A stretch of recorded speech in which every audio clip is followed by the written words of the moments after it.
Praise the Lord. Good morning. கர்த்தர் நல்லவர், அவர் கிருபை என்றும் உள்ளது.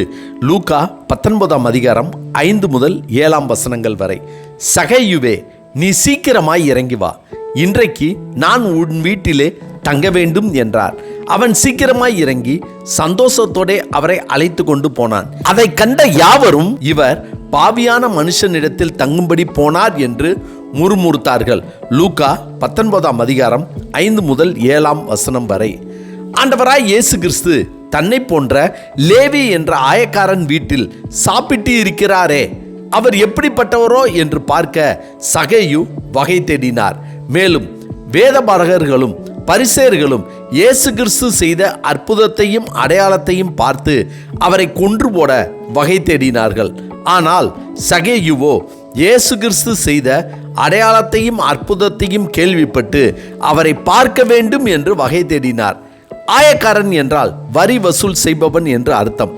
ஆயக்காரனான லேவியின் வீட்டிற்கு இயேசு கிறிஸ்து செல்லும் போது அங்கு இருந்த வேதபாரகரும் பரிசேயரும் முறுமுறுத்தார்கள். இங்கு சகேயு வீட்டிற்கு இயேசு கிறிஸ்து செல்லும் போது இங்கு இருந்த யாவரும் முறுமுறுக்கிறார்கள். இவர்கள் செய்த தொழிலை வைத்தும் ஐஸ்வர்யமானாய் இருந்தபடியாலும் இவர்கள் பாவிகள் என்றும் இவர்களை விட தாங்கள் பரிசுத்தவான்கள் நீதிமான்கள் என்றும் எண்ணிக்கொண்டு அவர்கள் முறுமுறுத்தார்கள்.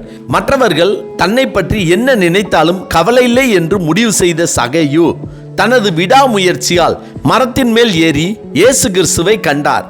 மேலும் தன்னிடம் இருந்த குறையை, அதாவது தான் குள்ளமானவன் என்பதையே மறந்து அவரை காண வேண்டும் என்ற முயற்சியை எடுத்து மரத்தின் மேல் ஏறி இயேசுவை கண்டார்.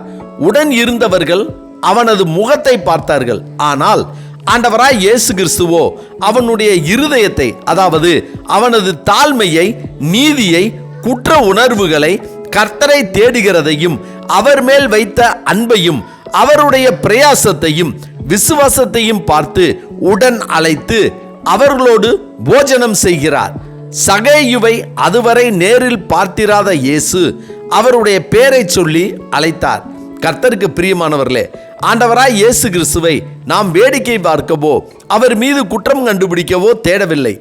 அவரை தேவனுடைய குமாரன் என்று விசுவாசித்து அவரை முழு இருதயத்தோடு நேசித்து அவர் மேல் வாஞ்சியாய் அவரை காண வேண்டும் என்ற பிரயாசத்தோடு அவரிடத்தில் அற்புதத்தையும் அடையாளத்தையும் பெற வேண்டும் என்று தேடுகிறோம்.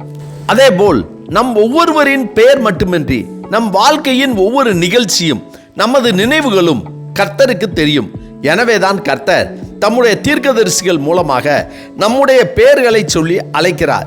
மேலும் தம்மை ஆவலாய் தேடுகின்ற ஒவ்வொரு மனிதனையும் நிச்சயமாகவே அவர் சந்தித்து அவர்களோடு வாசம் செய்வார். அதேபோல் இன்றும் நம்மையும் நம்முடைய முகத்தையும் நாம் செய்கிற தொழிலையும் நாம் கர்த்தரை தேடுகிறதையும் அவர் நம்மை ஆசீர்வதிக்கிறதையும் நம்முடைய வளர்ச்சியையும் பார்க்கிற நபர்கள் நாம் பாவிகள் என்று முறுமுறுக்கலாம். இவனெல்லாம் ஆலயத்திற்கு செல்கிறானே, ஜெபிக்கிறானே, அவருடைய நாமத்தை சொல்கிறானே, கர்த்தரை துதிக்கிறானே, அந்நிய பாஷை பேசுகிறானே என்று கேலி பேசலாம். ஆனால் நம்மை நேசிக்கிற பரமபிதா ஒருவர் உண்டு. அவர் நம்மை நன்கு அறிவார். நம்முடைய இருதயத்தை, வாஞ்சியை, கண்ணீரை, தனி ஜெபத்தை, விசுவாசத்தை, துதியை அறிவார். எனவே நாமும் முழு இருதயத்தோடு அவரை தேடுவோம். அவரும் நம்மோடு வாசம் செய்வார், நம் கூடவே இருப்பார். ஆதலால் தான் நான் உங்களோடு கூடவே இருப்பேன் என்றும் என்னை நோக்கி கூப்பிடுகிற சத்தத்திற்கு, விண்ணப்பத்திற்கு, ஜெபத்திற்கு பதில் கொடுப்பேன் என்றும் என்னை பிரஸ்தாபப்படுத்தும் எந்த ஸ்தானத்திலும் நான் வந்து தங்கி இருந்து ஆசீர்வதிப்பேன் என்றும் வாக்கு கொடுத்திருக்கிறார். ஆகையால் கர்த்தருக்கு பிரியமானவர்களே, நாமும் அவரை காண வேண்டும், அவர் சத்தத்தை கேட்க வேண்டும் என்ற ஆவலோடு அவரை தேடி நாடி சென்றாலே, கூப்பிட்டாலே அவர் வருவார், பேசுவார், பதில் கொடுப்பார், நம் பாவங்களை நீக்கி பரிசுத்தப்படுத்துவார், தம்முடைய முகத்தை நம்மேல் பிரகாசிக்க பண்ணுவார், நம்முடைய வாழ்க்கையிலும் அதிசயங்களையும் அற்புதங்களையும் செய்வார். ஆமென். ஜெபிப்போமா. சர்வ வல்லமை உள்ள சேனைகளின் தேவனாகிய கர்த்தாவே, உம்மால் செய்யக்கூடாத காரியம் ஒன்றுமில்லை என்பதை நன்கு அறிந்திருக்கிற எங்களை நீர் ஜீவனுள்ள தேவனுடைய குமாரனாகிய கிறிஸ்து என்று விசுவாசித்து உம்மை நாடி தேடி வருகிற எங்களை நீர் அறிந்திருப்பதற்காய், தெரிந்திருப்பதற்காய் ஸ்தோத்திரம் செலுத்துகிறோம். எங்களை அறிந்திருக்கிற நீர் எங்களோடு கூட வாசம் செய்து எங்கள் இல்லத்திலும் உள்ளத்திலும் தங்கியிருந்து எங்களோடு கூட உறவாடி எங்கள் தேவைகளை சந்தித்து எங்களை ஆசீர்வதிக்க வேண்டும் என ஆண்டவராகிய இயேசு கிறிஸ்துவின் இன்ப நாமத்தில் ஜெபிக்கிறோம் நல்ல பிதாவே. ஆமென், ஆமென். கர்த்தர் நல்லவர், அவர் கிருபை இன்று முழுவதும் நம்மோடு கூட இருப்பதாக. ஆமென்.